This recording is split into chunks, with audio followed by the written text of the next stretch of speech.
How to fix Black Myth Wukong crashing on Steam or keeps crashing. First, you want to go to your library, right click on the game, go to properties, installed files, and click on verify integrity of game files, and wait for it to finish the verification process.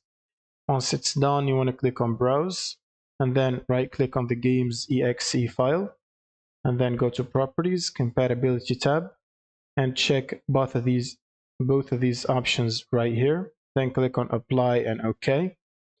Now you want to close this, and you can also go to the general tab and specify DX11 like this for the launch options.